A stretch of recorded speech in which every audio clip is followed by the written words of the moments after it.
Welcome into the PFF NFL Daily. Today discussing the rookies to watch. That's right, preseason action really kicks into high gear tonight, Sam. So, every preseason, it's all about the rookies. You get your first extended look at the young kids getting on the field. So, who are you looking for this preseason? Yeah, exciting. Obviously, we saw the first glimpse of Trayvon Walker already with the Jags in the Hall of Fame game, but I think generally this preseason, those are the two guys that we're getting compared all draft time, right? Trayvon Walker and Aiden Hutchinson. Presumably, he's not going to be breaking out Billie Jean every preseason game, but remains to be seen. But reports just the other day were that Aiden Hutchinson was taking it to Penei Sewell, the Detroit Lions, sophomore right tackle, really good rookie season, was giving him everything he could handle in practice. So I'm really excited to continue the comparison between those two guys. We got our first glimpse of Trayvon Walker. Now it's time to see what Aiden Hutchinson brings. Yeah, those are always the fun stories, right? When a team picks one player over the other, right? I mean, when there are multiple options at edge, and the Jaguars go with Trayvon Walker over at Aiden Hutchinson, we would have liked Aiden Hutchinson better. But let's take a look. We get to finally see them in action. So I'm definitely all in on those guys. It's easy to pick the entire top 10, right? I mean, all of the receivers, all of the tackles. I just want to say Kyle Hamilton of the Ravens, though, is the guy I really want to see. I wonder if we're going to get a glimpse into what role he might play with the Ravens. They already have two other starting safeties in Marcus Williams and Chuck Clark. Do we get an idea of how they're going to deploy Kyle Hamilton? Because he's a top 10 caliber player that they got, just outside the top 10. So I want to see Hamilton. And, just like last year with some of the quarterbacks, you instantly saw NFL speed and NFL athleticism. What does Hamilton look like as far as NFL athleticism? Because he probably would have gone in the top 5 or 10 if he didn't run a slow 40. So does he look fast enough immediately on an NFL football field? Yeah, I think that's a good one. The Ravens generally, their entire draft class is going to be pretty fascinating to watch. I want to stick with the kind of comparison theme, though. The Derek Stingley and Sauce Gardner, the top two corners from this draft, two guys that there was a lot of debate about which guy's the best, which guy's number one. Stingley was that guy, pretty much for a couple of years. And then all of a sudden on the rails, Sauce Gardner comes up and he's a lot of people's number one corner. So seeing how those two guys pan out in our first kind of look at them, they're both getting rave reviews in training camp so far. Now the next step is seeing how they perform in their first kind of quote unquote real football NFL action. Yeah, I would have listed those guys too. I think with Stingley, similar to what I was saying with Hamilton, do you see that athleticism right away? Not because it's a question with Stingley, but that's part of what makes him so special. He's long, he can move. I think with Sauce Gardner, when we look at his career and how productive he was, I think it is going to be a great fit in the Jet scheme. And with Stingley, I think the Texans just want to see a potential future star. With the Jets, they really want to take a big step forward this year, particularly in their secondary, and they need Sauce Gardner to probably step in and be a starter. So I love the comparison of the two. But I think they have different expectations for this year, too, where Sauce has to be counted on almost immediately for the Jets. And we'll see if he's ready here in the preseason.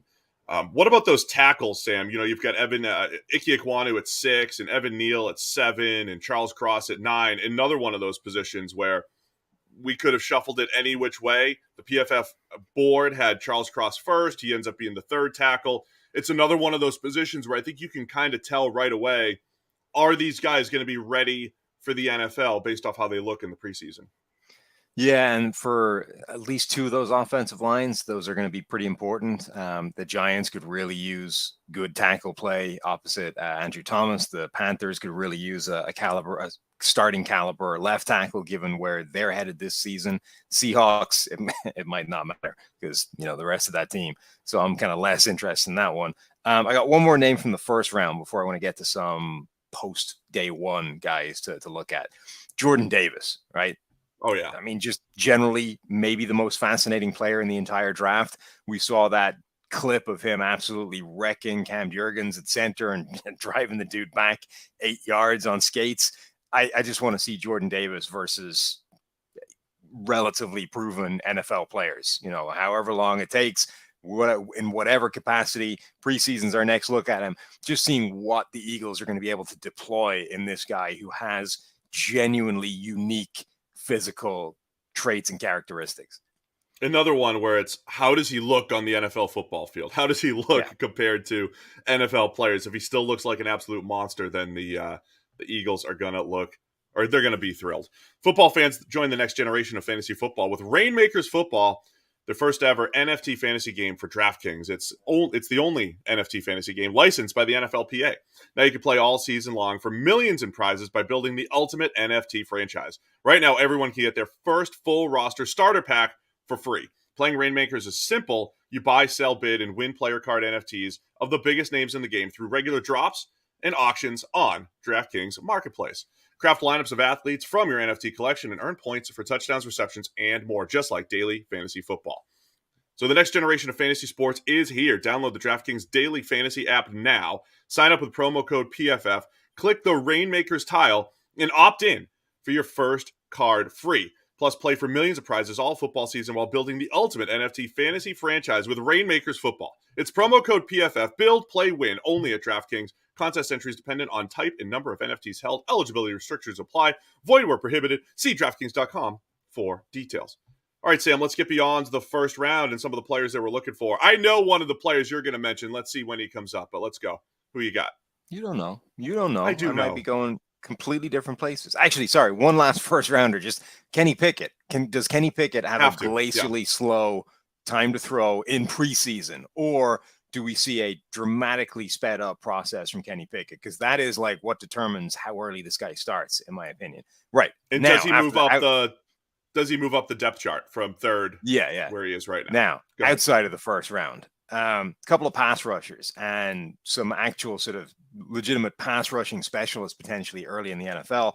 Drake Jackson, who went to the San Francisco 49ers and could potentially replace Dee Ford quickly in that lineup, and Nick Bonito, who went to the Denver Broncos. Those two guys, they're both, I think, true like pass rush specialists early on in their NFL career, but I think they both be really good at it. Bonito has like the highest 2-year pressure total, pass rush win rate, PFF pass rushing grade of anybody in this draft class. So forget Trayvon Walker, forget Aiden Hutchinson, the dude we were pushing for the number 1 overall pick. Nick Bonito has the best 2-year pass rushing profile of any of those guys. So I'm really excited to see what those two guys look like, with a step up to the NFL preseason. Yeah, it's another one too. I think you'll learn right away, especially if they're facing second team offensive tackles. They should dominate. And if they do, then you say, okay, these guys are probably a part of the pass rush rotation here in year one. So always good to see those guys. I think, the second round wide receivers are getting really hyped up. Your boy Sky Moore, your boy George Pickens, Tyquan Thornton for the Patriots, a guy that, went ahead of Sky Moore and George Pickens, and everybody was kind of shaking their head. But, Tyquan Thornton's having a really good camp for the Patriots. So those are just 3 second round wide receivers that I want to see if they could put some of the camp hype into action on the football field. Yeah, we talked about it before. Like all the training camp hype seems to always be centered around wide receivers. And I think a lot of that is just the nature of training camp, the relative lack of hitting and all that kind of thing. All the things that kind of reduce the effectiveness of the pass game in real games. A lot of that doesn't exist in training camp. Consequently, wide receivers look great because they just have less things restricting the pass game. So yeah, every one of these wide receivers that's had some kind of training camp hype, I think is going to be interesting to see once, does that look the same in a relatively real game? Pickens, Romeo Doubs, arguably the standout in the NFL in training camp across 32 teams. Does he continue? I was curious because there's been like 2 clips of Romeo Doubs. He's been the talk of training camp, but there's like 2 videos of him. A whole bunch more started to get put out recently, including him going one-on-one with Jair Alexander a couple of times. And on one of those, Jair Alexander pretty much had the beating of him, locked him up on a kind of fake double move. But another one, Doubs got some separation. I think dropped the ball maybe at the end of it, didn't come up with a completion. But like, that's good. A, it's good that he's going one-on-one with Jair. B, it's good that there was a sort of 50-50. He was getting something done there.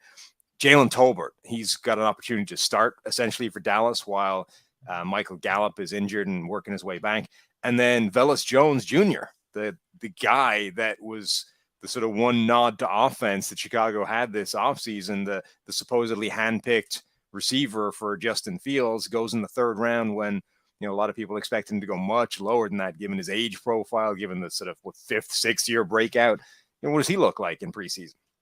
Bears need something positive coming out of preseason, Yes. Sam. So, yeah, all those receivers, because all of them can contribute right away. I thought you were going to mention Nakobe Dean from the See? Eagles. I was See, you wrong. thought, and you were wrong. You didn't know. But Dean is a guy to watch here in the preseason. If he picks up the defense as quickly as expected, you know, another guy that could be an absolute steal. One last name to throw out there. You got to watch Malik Willis this preseason as well. You know, a dynamic quarterback. All the quarterbacks, sure. But Malik Willis, a guy that we fully expected to go in the first round.